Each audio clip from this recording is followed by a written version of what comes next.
फरमाते हैं कि मैं ना मजदूर लेने गया, बगदाद के चौक में मजदूर बैठे होते थे, तो मेरी उन मजदूरों में से ना एक नौजवान बच्चे पे नजर पड़ी।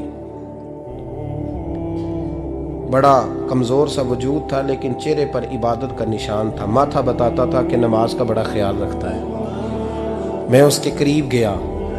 चेहरे भी बड़ा कुछ बताते हैं ना, चेहरों में भी बड़ी रानाई होती है। फरमाते हैं मैं करीब गया, मैंने उसको कहा बेटे मजदूरी करोगे? तो कहने लगा मजदूरों में बैठा हूँ तो हुजूर मजदूरी के लिए ही तो बैठा हूँ। तो मैंने कहा कि चलो फिर। कहने लगा नहीं मेरी कुछ शर्तें। मैंने कहा बताओ। कहने लगा पहली शर्त यह है कि लोग 4 दिनार दिहाड़ी लेते हैं, मैं 3 दिनार लूँगा। मैंने कहा यार भाई तो बड़ी बेहतरीन है, बाकी भी इस तरह की रख ले। उसने कहा हुजूर दूसरी शर्त यह है कि मैं आपकी मुकम्मल बात मानूंगा, लेकिन जब अजान हो जाएगी फिर आपकी नहीं सुनूंगा। तीसरी बात उसने ये की कि हुजूर मैं आपके घर में काम करूंगा पर आपके किसी सवाल का जवाब नहीं दूंगा। कहते मैंने कहा यार तू बड़ा अजीब है, शर्तें तो मालिकों की होती हैं। कहने लगा जी बहरहाल मैं शर्तें लगा के जाता हूँ। फरमाते मैं उसे घर ले आया, काम मैंने उसको बताया, तो जो काम मजदूर सारे दिन में करता है ना उसने 2 घंटे में ही कर दिया। हमारे मजदूर सिगरेट पीने में भी तो आधा घंटा लगाते हैं, वो चाय पीने जाएं तो पौना घंटा वहां। उनको भी तो दयानतदारी करनी चाहिए कि नहीं करनी चाहिए? ने मुआहदा किया है ना जी, तो पूरा उतरना चाहिए ना। कहते 2 घंटे में। अब काम जब बंदा शुरू कराता है तो काम और निकल आता है। कहते काम मैंने उसको और बता दिया, वो करने लगा। उसने मिट्टी निकाल के रखी थी बाहर रास्ते में, तो अजान हो गई जोर की। उसने वहीं कुदाल छोड़ी कही और चलने लगा। तो मेरा बेटा कहने लगा इसको जरा बराबर कर दो। कहने लगे चुप कर जा, तेरे बाप से बात हुई थी, जब अजान होती है तो मैं किसी और की नहीं सुनता, सिर्फ अल्लाह रसूल की सुनता हूँ। कहते मस्जिद चला गया, नमाज पढ़ के आया तो दोपहर का वक्त था। मेरी बीबी कहने लगी इसको को खाना खा ले। कहते हमने कहा खाना खा लो, तो कहने लगा मैंने रोज़ा रखा हुआ, रमज़ान भी नहीं था, नफली रोज़ा रखा हुआ। फरमाते हैं शाम हुई, मैंने 3 दिनार दिए। तो मैंने कहा तेरा नाम क्या है? कहने लगा मैंने आपसे कहा था मैं किसी सवाल का जवाब नहीं दूंगा। कहते वो चला गया। अगले दिन मैं फिर लेने गया उसे, काम कुछ और निकल आए। तो लोगों ने बताया वो सिर्फ हफ्ते वाले दिन आता है।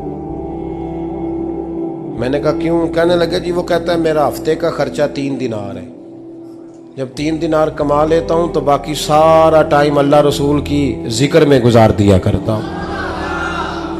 फरमाते हैं अजीब। अगले हफ्ते मैं फिर लेने गया, मैंने पूरा हफ्ता इंतजार किया कि काम उसी से कराना है। मैं जब गया तो मैंने कहा चलो। कहने लगा मेरी शर्तें याद है ना? और मैंने कहा याद है भाई साथ चल। फरमाते हैं काम कराया, 2-3 हफ्ते वो आता रहा। एक हफ्ते में गया तो लोगों ने कहा हुजूर आज नहीं आया।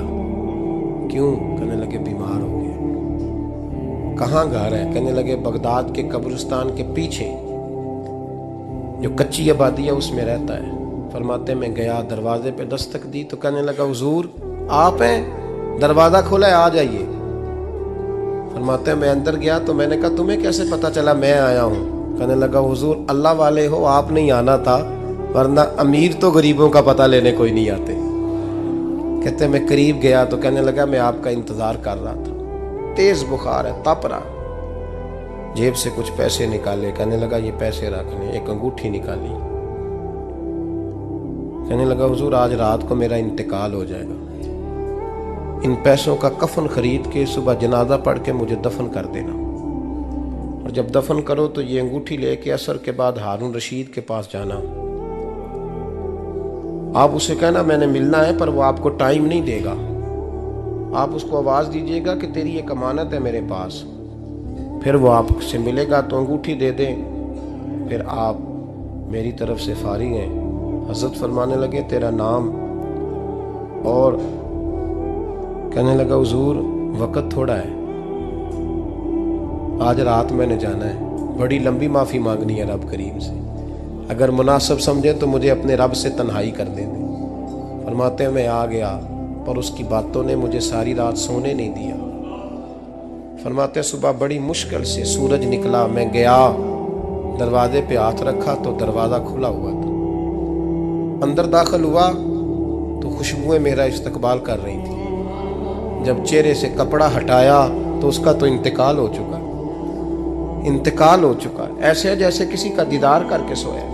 कहते मैं तो 2 आदमी ले गया था जनाजे पे, पर पता नहीं दुनिया किधर किधर से आई, कहां कहां से। अखां जदों मीटियां जमाना मैनू रोवेगा, अपना ते अपना बेगाना मैनू रोवेगा। फरमाते हैं मैं तो 2 बंदे ले गया था, पर पता नहीं मखलूक कहां कहां से आई। जनाजा पड़ा, दफन किया। हारून रशीद के पास में असर के बाद गया, मैंने बुलाना चाहा पर बादशाह था, मेरी तरफ देखा ही नहीं। मैंने उसको कहा तेरी एक अमानत मेरे पास है। फरमाते हैं वो मुझे कोने पे ले गया, क्या बात है, कमरे में बुलाया, मैंने अंगूठी दी। हारून रशीद तो चीखे मारने लगा, कहने लगा अंगूठी वाला कहाँ है?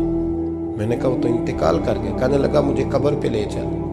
कहते मैं कब्र पे लाया तो वो लेट गया, तड़प के रोने लगा। मैंने कहा मेरा कलेजा फट जाएगा, ना उसने कुछ बताया ना तूने बताया, ये कौन था? तो हारून रशीद कहने लगा ये मेरा बेटा था। मैंने कहा तेरा बेटा और मजदूर? कहने लगा हुजूर ये हजरत दाऊद ताई के पास बैठा करता था, उनका मुरीद था, मुझे रोज कहता था अब्बा तूने बड़ी दुनिया इकट्ठी कर ली है, मरते वक्त तुझसे टांगे समेटी नहीं जाएंगी, इतना हिसाब नहीं तू दे सकेगा। मैं इसको समझा देता, इसकी अम्मा समझा देती। ये रोज हमें कहता छोड़ दो, आ जाओ अल्लाह रसूल की बारगाह में झुक जाएं। हम समझ। एक दिन ये चला गया, कहने लगा फिर तुम्हारा रास्ता और है और मेरा रास्ता और है। ये सोने की अंगूठी गलती से इसके पास रह गई, गलती से हीरे की अंगूठी चली गई। कहने लगा देखो मेरे बेटे ने आज वो भी वापस कर दी है। फिर तड़प के कहने लगा हारून रशीद था तो ये मेरा बेटा, पर मेरा मुर्शद निकला, मेरा पीर निकला। भाई जिंदगी तो बड़ी थोड़ी है ना। बाबा साहब ने कहा था उठ फरीदा सुत्या, और दाढ़ी आ गया पूर, अग्गा नेड़े आ गया, पिछा रह गया दूर। उठ फरीदा सुत्या खलकत वेखन जा, मते कोई मिल जाई बख्शिया ते तू ही बख्शिया जा। उठ फरीदा सुत्या झाड़ू दे मसीत, तू सुते रब जागदा, तेरी डाडे नाल परीत। मेरा रब हमें भी अपनी बारगाह में कबूल फरमा।